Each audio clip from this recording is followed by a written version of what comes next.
안녕하십니까. 이것이 신앙 고백이다. 시리즈 7권 중 세 번째 책 하이델베르그 교리 문답서 제 2주일의 제 5문 2주일의 오늘 오문으로서 우리 주제인 이 비참함의 아마 마지막일 것 같아요. 그 다음에 우리가 6문부터는 이제 다른 주제를 하게 됩니다. 그 다음에 우리가 6에서 이제 8문까지는 타락이고요. 그 다음에 이제 9문부터 시작을 해서 11문까지가 불순종에 관한 이야기가 이제 이어질 거예요. 그래서 여기서 오늘 우리가 2주일을 마무리하고요. 그 다음에 3주일, 이제 4주일로 우리가 넘어가겠죠. 자, 여러분, 아무튼 오늘 우리가 이 책 75페이지로 가서 공부하도록 하겠습니다. 그럼 75페이지로 가죠. 저희들은 75페이지로 왔습니다. 우리가 75페이지고요. 보겠습니다. 당신은 이 모든 것을 완전하게 지킬 수 있나? Perfectly? 지킬 수 없다. 그 이유는 나는 자연적으로 선천적으로 하나님과 내 이웃을 정오하기 쉽다. Prone by nature to hate God and my neighbor라고 되어 있습니다.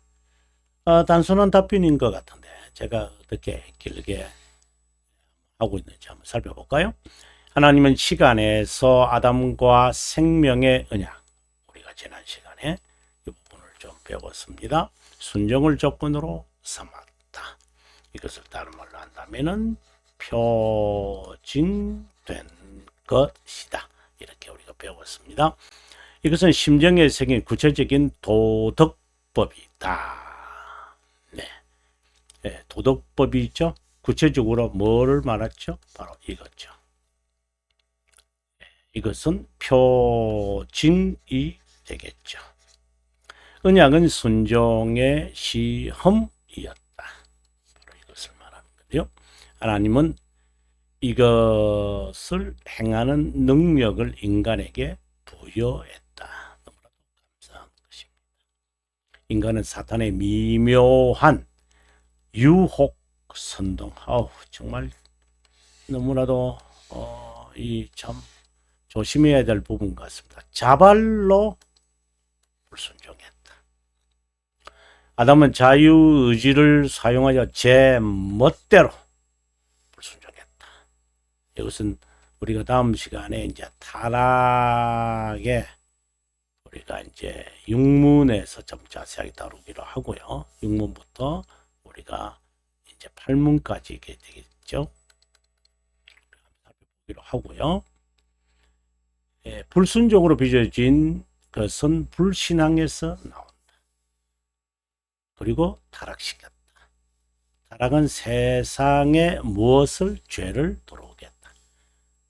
하나님과의 관계를 단절, 바로 하나님의 이마고 데이다. 하나님의 형상이 상실되었다. 그러니까 없어진 것은 아닙니다. 관계가 단절된 것을 말합니다. 그 결과 부패하게 되어졌다. 타락으로 부패성을 지니게 됐다. 이것은 이제 인간의 그 영의 기능이 이제 불능하죠. 무엇에 대해서 불능한가요? 영적 선에 대하여. 영적 선이라는 것이 무엇인가요? 그것은 바로 하나님의 선하심이죠. 다시 말해서 하나님을 향하고자 하는 의지가 없어진 거예요. 없어졌다기보다도 썩은 거예요. 그러니까 불능한 거죠. 서백에도 인류는 하나님의 진노와 저주를 받는 불행, 맞이했다. 이에 대해 하나님의 정의는, 자, 이것은 하나님의 측면입니다. 하나님의 정의는 사악하고 불순종한 유기된 자에게 영원한 멸망으로 처벌을 내린다. 퍼니시먼트가 있다. 이 처벌은 아담만 아니라 그 후손 온 인류, 이 처벌은 이 세상과 오는 세상에서 받는 것이다. 논리상 이 처벌의 해결은 하나님의 정의가 만족돼야 한다. 이 만족은 선택된 자를 위한 것이다. 자, 여기서 우리가 좀 유의 깊게 보셔야 하는데요. 선택된 자, 온 인류. 우리 지금 이 선택된 자와 유기된 자가 합해져서 온 인류가 되는 거 아니에요? 그렇죠? 그러면 선택된 자가 유기된 자와 함께 이게 섞여 살거든요. 그럼 거기에서 선택된 자를 딜리버 하시는 거잖아요. 이게 구속 사역이에요. 이게 구원이에요. 바로 이것을 성육신이라는 형식을 통하여, 다른 말로 중보자, 중보자를 떠올리면 두 본성을 항상 떠올려야 한다고 했어요. 그래서 성육신이라는 형식을 통하여 하나의 시점이죠. 그래서 우리가 볼 때는 성육신이 구원의 시작으로 보이지만은 우리의 측면이죠. 하지만 아니에요. 그것은 근데 잘못된 거예요. 그런데 하나님의 정의와 함께 자비함도 베푼다. 이것은 하나님의 작정, 즉 구원의 진리이다. 정의는 타락한 상태에 있는 인류에게 내려지지만 영혼에서 선택된 자에게는 예외다. 오히려 자비함이 베풀어진다. 이것은 우리가 벨지카 이게 16항에서 자세하게 설명되어 있는 부분인데, 여러분 꼭 이거 정리하셔야 됩니다. 공의롭게 누군가는 정의에 대한 처벌을 받아야 한다. 자, 이것은 나중에 이제 공의로운 심판으로 이제 관련을 제가 아마 지을 거예요. 이거는 이제 계속해서 제가 말합니다만은 이렇게 37항입니다. 영으로 가서 자세한 설명이 아마 나오리라고 봅니다. 하나님의 자비함과 정의는, 자비함은 선택된 자에게, 그죠? 이것은 유기된 자에게 내려집니다. 하나님의 측면의 관점에서 보면 전자는 선택된 자에게, 후자는 유기된 자에게 명시된다. 그리스도 안에서 선택된, 이거는 영혼을 말합니다.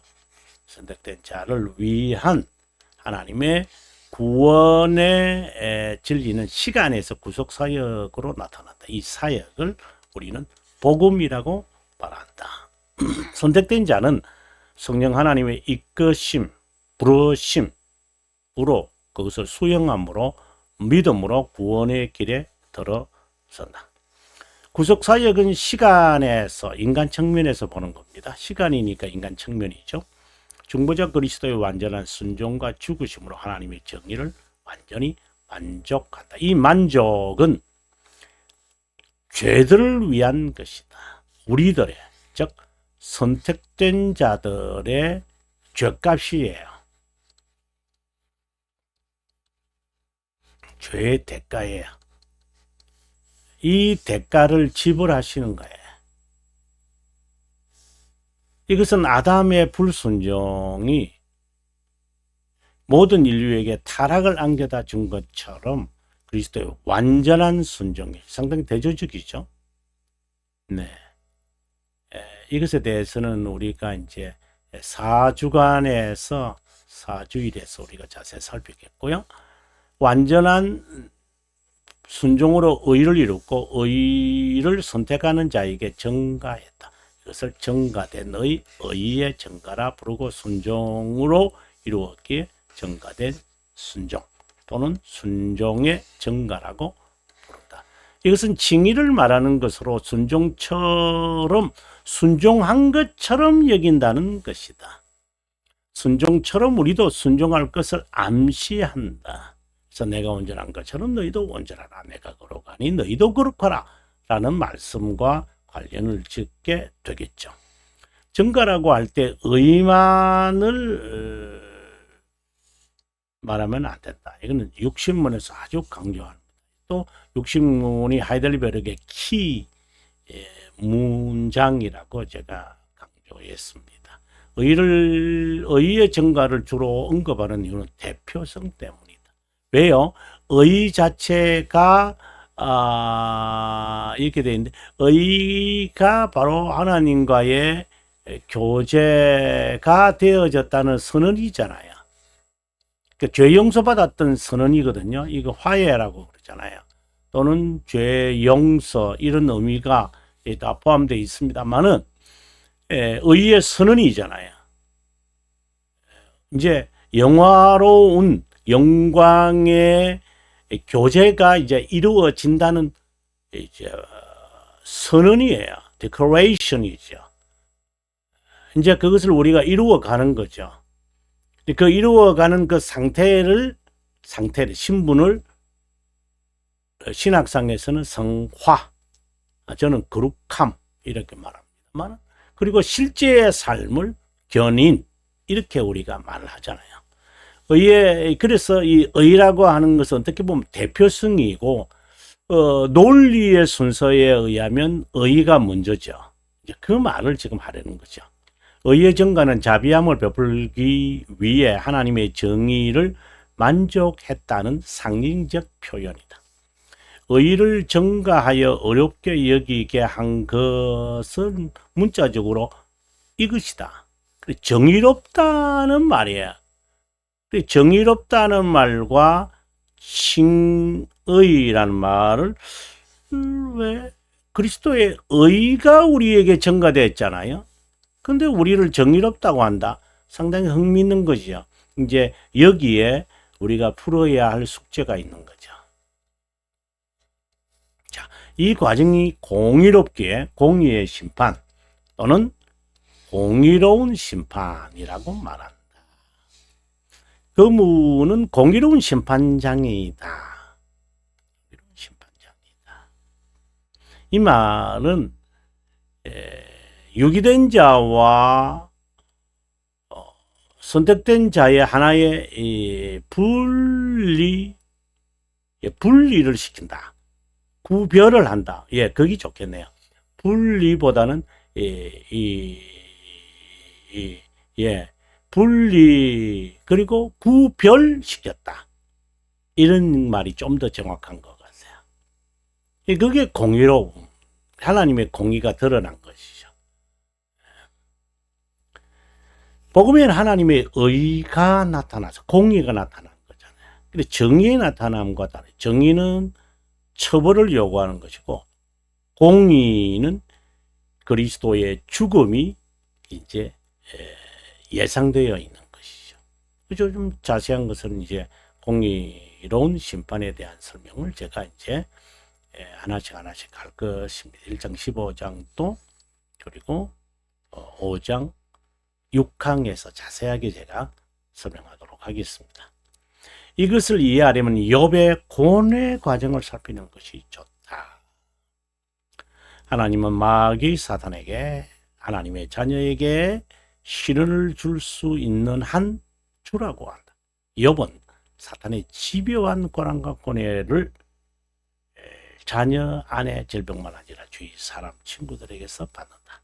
그는 하나님을 바라보며 굳건하게 견딘다. 심지어 친구들은 그에게 오만과 교만한 자라고 비난을 서슴지 않는다. 결국 그 고난 시련을 통해 하나님은 그에게 임하여 자신을 명시한다. 마침내 그분에 대한 지식으로 겸손으로 응답한다. 42장 7절이 대표적인 거죠. 이 성경은 이중의 의미를 지는데 1차적으로는 욥이지만 2차적으로는 예수 그리스도의 구속 사역에 관한 것이다. 하나님의 법정에서 고소인 역할을 하는 사탄, 다른 말로 한다면은 검사지요.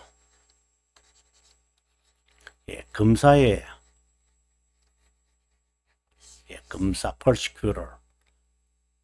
하나님의 법정에서 고소하는 자는 사탄입니다.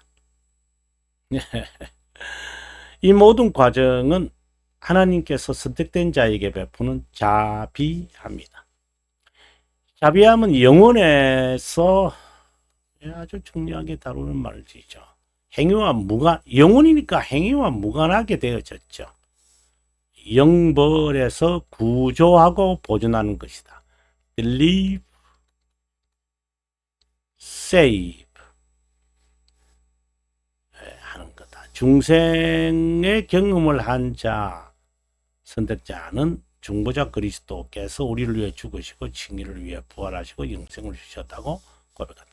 영원한 자비함은 시간에서 언약으로, 우리 지난 시간에 제가 그 언약 신앙에 대해서 돌토레이터 책입니다. 449페이지부터 계속해서 좀 읽어달라라고 함께 읽어본 적이 있습니다. 이것이 행위 언약으로 은혜 언약으로 표현되든지 간에 드러난 것이다. 우리는 시간에 드러난 하나님의 언약을 영원한 자비함이란 관점에서 구속의 진리를 해석해야 한다. 만약 그렇지 않으면 아르미니우스주의로 미끄러지고 만다. 율법은 영원히 전적인 순종을 명한다. 완벽히 순종할 수 있다는 말이 아니라 불완전한 순종을 완전한 순종으로 여긴다는 의미도 아니다. 불완전한 순종, 이거는 아르미니우스 왜 그런가 하면 이게 불완전한 순종이라도 완전하게 여긴다, 이런 말은 아니에요. 그리스도의 순종을 우리의 순종으로 여긴다, 이 말과는 다른 이야기예요, 여러분.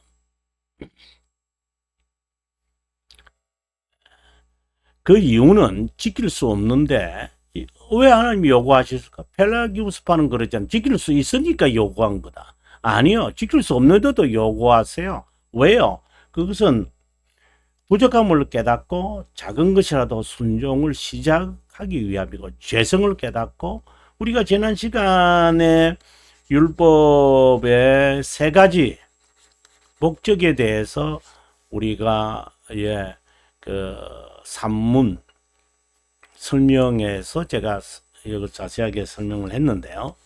여러분 참고하시면 되죠. 이거죠. 본성적, 자연적이라는 표현은, 본성적이라는 의미는 창조시를 말하는 거예요. 그런데 선천적 자연성은 타락 후를 말하는, 거는 좀 구별할 수 있어야 돼요, 여러분. 자연적, 선천적으로 번역하는 것이 좋다. 최초의 부분은 타락 전후의 상태이고, 그로부터 일반 출생법에 따른 모든 일, 우리를 포함한 거죠. 타락 후의 상태이다. 자연적, 선천적이라고 말할 때는 이 상태를 말한다. 그러니까 타락 후의 상태에서 태어난 상태, 이 말을 말합니다. 중생된 상태와 영화로운 상태로 이제 이어지겠죠. 네. 그 다음. 하나님의 말씀이 구원의 진리를 담고 있고, 선택된 자를 위한 것이기에 그들만 그 말씀의 명령에 관심을 둔다. 배우려고 따른다. 우리가 여기서 제가 주의를 여러분들에게 요구하는 것은, 배우는 자, 이 중생된 자다. 칼빈이 우리에게 아주 강조하고 있는 부분이죠. 바로 근거는 요한복음 6장 45절의 말씀입니다. 근데 배우는 자가 중생된 자다, 이렇게 단순하게 말해버리면 어떤 함정에 빠지느냐, 저 사람이 열심히 있는 거 보니까 하나님의 선택된 자가 맞구나, 이렇게 돼버리죠. 아닙니다. 중생된 자니까 배운다. 칼빈생이 이 말을 한 겁니다. 이거는 틀렸습니다. 중생되었기에 배웁니다. 그러면 배우는 자는 중생된 자 아니에요? 그것은 논리상에서 틀린 겁니다. 이거는 필연적입니다. 그러나 이것은 충분 조건입니다. 아닙니다. 만약에 필연적과 충분 조건이 일치한다면 그럼 이거는 배우는 자는 중생이다. 이거는 진리죠. 그러나 중생된 자는 배운다. 이것은 필연적인 겁니다. 그들만이 성령 하나님에 의해 중생되는 것이다. 왜냐하면 성령께서 그들에게 이제 믿음을 주시는 거니, 그들에게만 주시는 거니까 이제 그렇게 되는 거죠. 중생의 경험을 했다면, 생명에 이르는 회개를 했다면 명령을 자연스럽게 따른다. 그런데 완전히 따르지 못하는 이유는 뭐냐? 바로 이거죠. 그래서 견인이라는 말을 우리가 자연스럽게 하게 되죠. 악의 삼총사가 있다는 것을 또 의미하는 것이고요. 자, 운명의 적. 운명의 적에 대해서 제가 아주 자세하게 말을 예, 오늘은 우리가 여기에서 마무리하도록 하고요. 다음 시간에는 이제 3주일이 되는데, 또 우리가 3, 4, 5문에서 우리가 비참함에 대해서 우리가 율법에서 배운다. 이제 이 관점에서 했다면, 그러면 이제 타락에 관한 주제로 가서 3주일에 배우는 내용이 되겠습니다. 여러분, 긴 시간 동안 감사하고요. 저는 다음 시간에 인사드리고 남은 시간 행복하십시오.